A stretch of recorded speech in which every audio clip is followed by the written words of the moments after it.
I'm back. So, hold on, let me get the camera adjusted. So, as everyone knows, I have been on vacation for quite a while. I'm currently in my second week.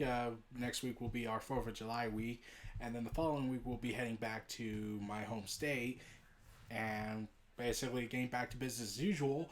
And we'll also be doing an Elite of Wrestling podcast, provided nothing happens on that day, since anything could happen at the last minute. So I finally decided to come back and do some videos after basically doing nothing but work and write my stories and everything.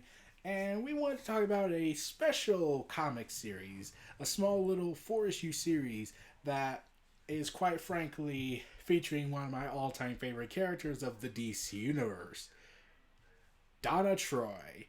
DC Special, The Return of Donna Troy. Now, a bit of a backstory here. You see, on. And yeah, normally I would show cheap paperbacks, but nope, I got the original floppies. Vans Comics and Games here in Colorado, so just so anyone knows that. So, yeah, my Donna Troy being one of my all-time favorite characters, this was a story I really wanted to read. However, I wanted to initially get the trade paperback. However, it came with a story I don't like. The Young Justice Titans graduation day story that got Donna Troy killed off. So, Donna Troy was dead, but in reality she had been reborn.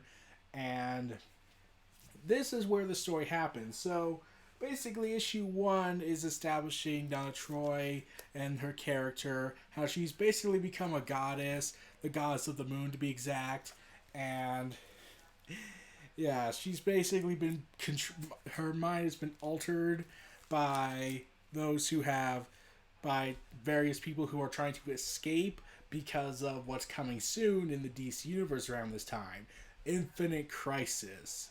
So the premise is that Donna Troy is some sort of key that can get them there, and they're out destroying worlds.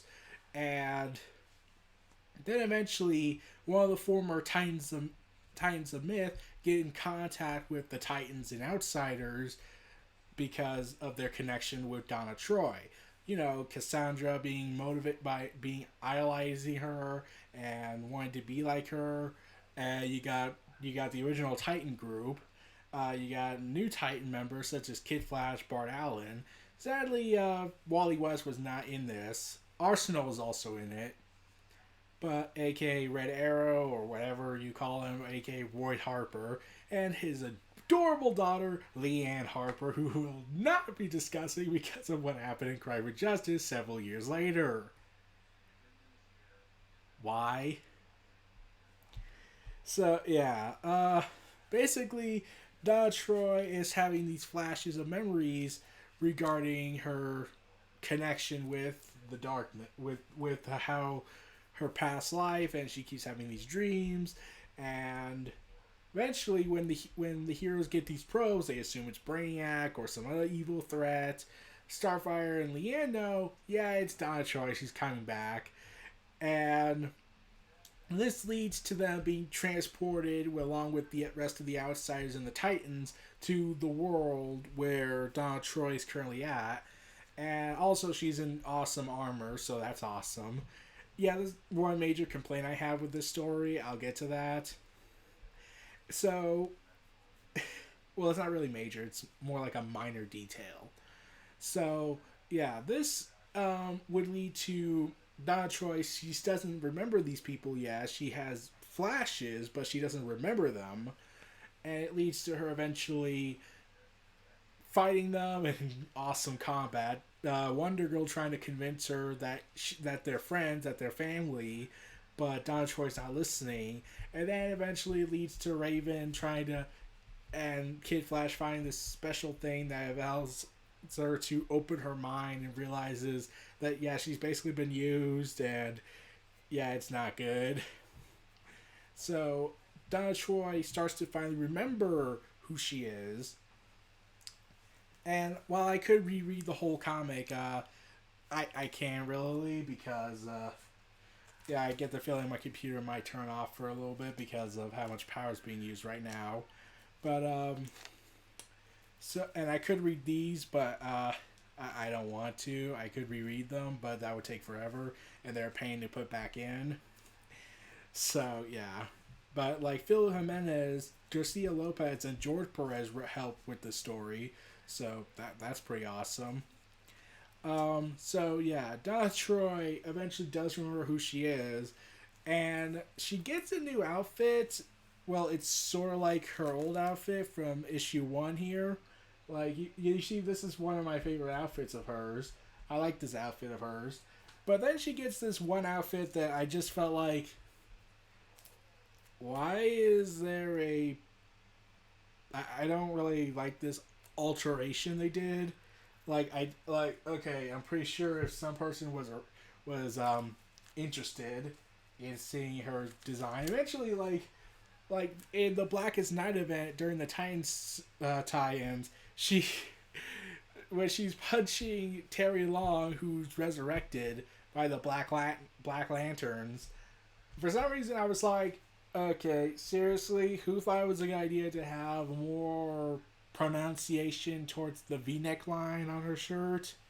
Like, that just bugged me. I didn't like that character design cost for it. I loved this last design she was having, where it shows all these. Really, it was like stars. I don't know why a lot of artwork of hers features a lot of stars all over her, especially on her hair. Like the outfit, I get, but I don't get that. So yeah, eventually this storyline was to tie into the upcoming Infinite Crisis event, and we all know how her plot goes.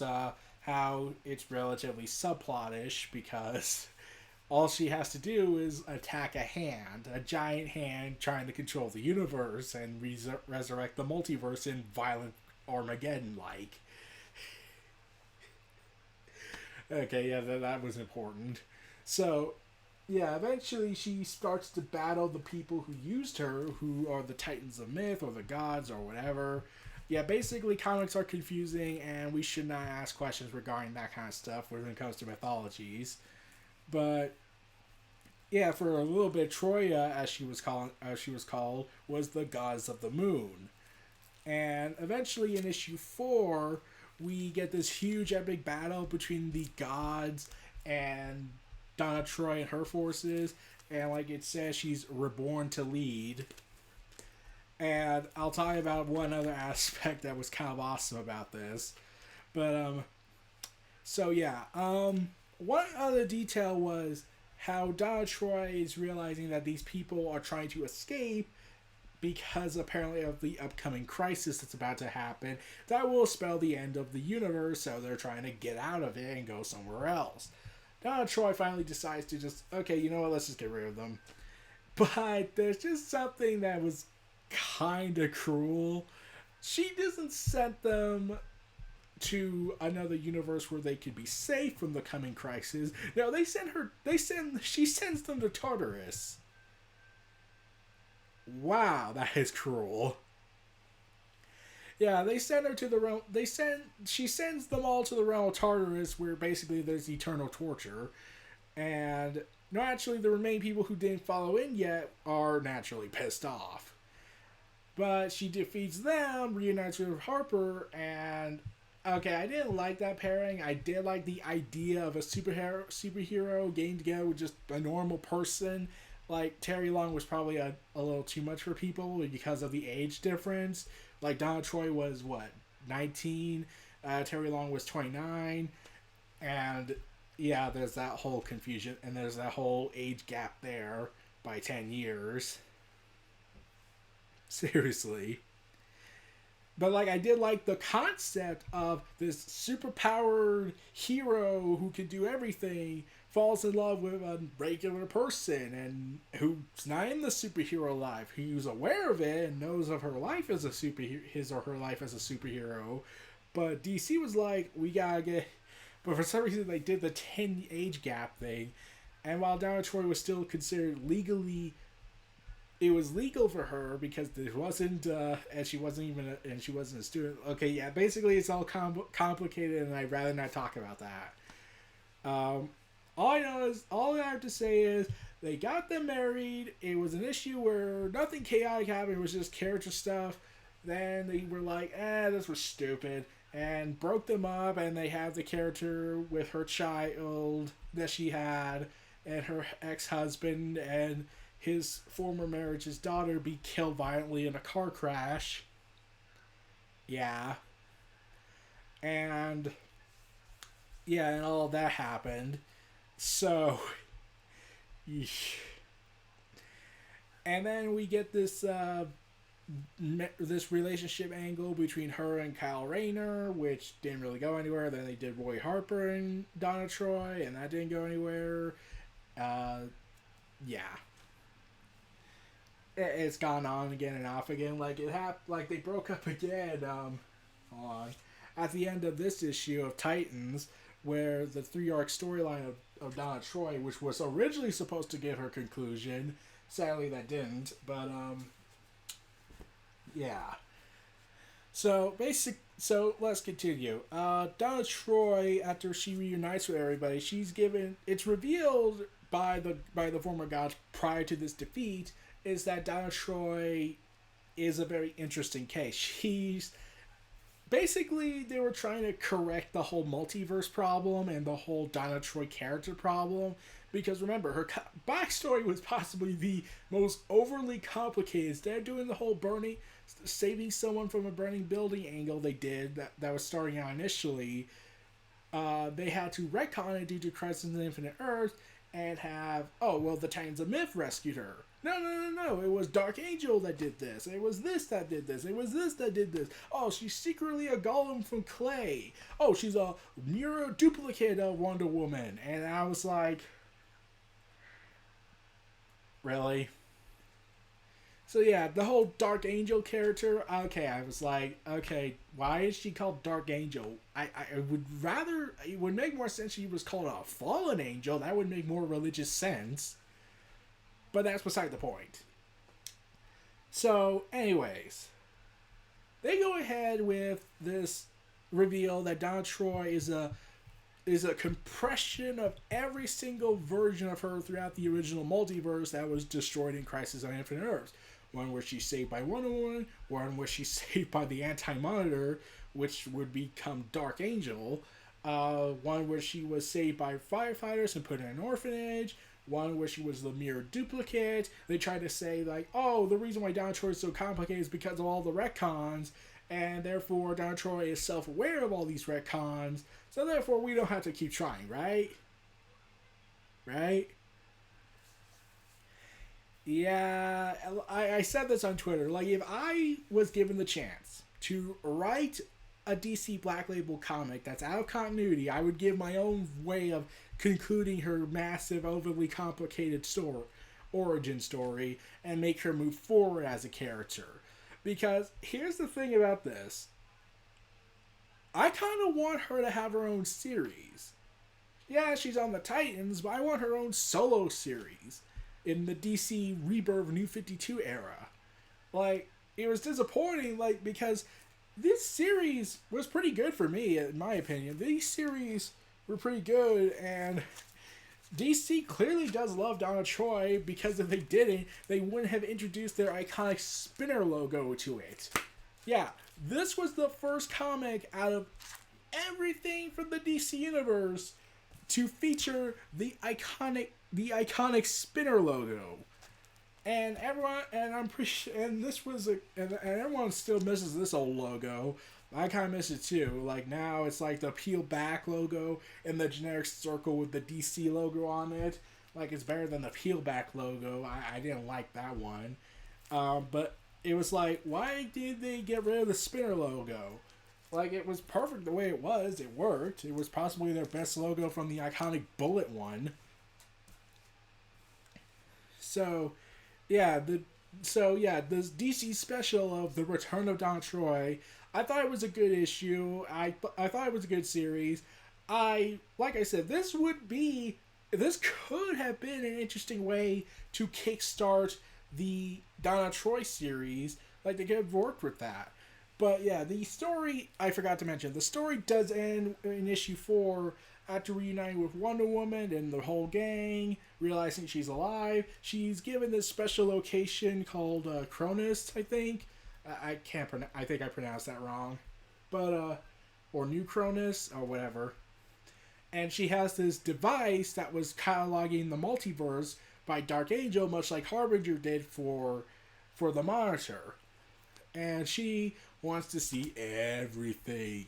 And she does see everything, but realizes there's something inherently wrong with it and foresees the future of death and destruction. So she, with her mobile planet of a super weapon, basically, traverses through space to go ahead and get the help that would continue on in the pages of Infinite Crisis. And sadly, this storyline is not in the Infinite Crisis Omnibus. I was kind of wondering why, because even though the role would ultimately be not as hyped up as they did it, this was an essential part of it to build up to the moment where she blows up a hand. Yeah. Yeah, but I really did wish they made a Donna Troy series.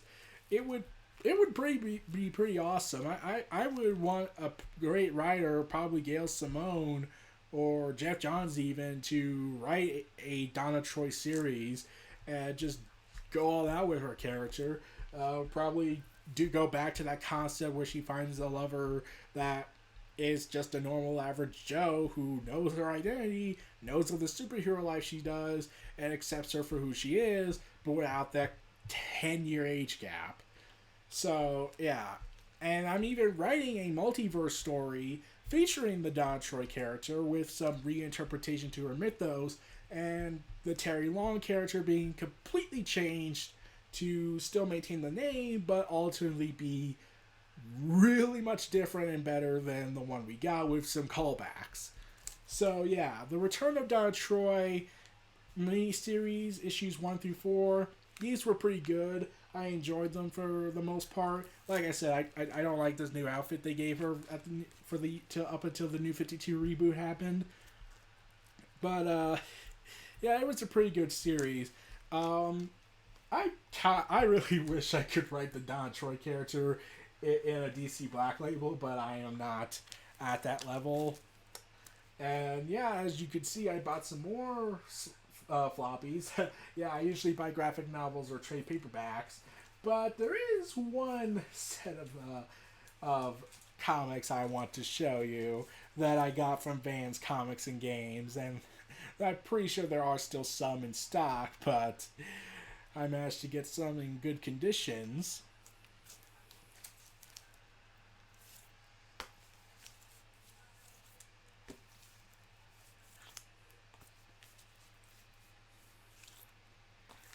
That's right. JLA/Avengers, the miniseries. Yeah. So look forward to that in the coming future once I finally put on the brave face to read it. So yeah, those were my thoughts on DC Specials, the Return of Donna Troy miniseries. This was Neo Reality Entertainment. Feel free to like, comment, subscribe, and donate. And stay tuned for more, and I'll see you all later.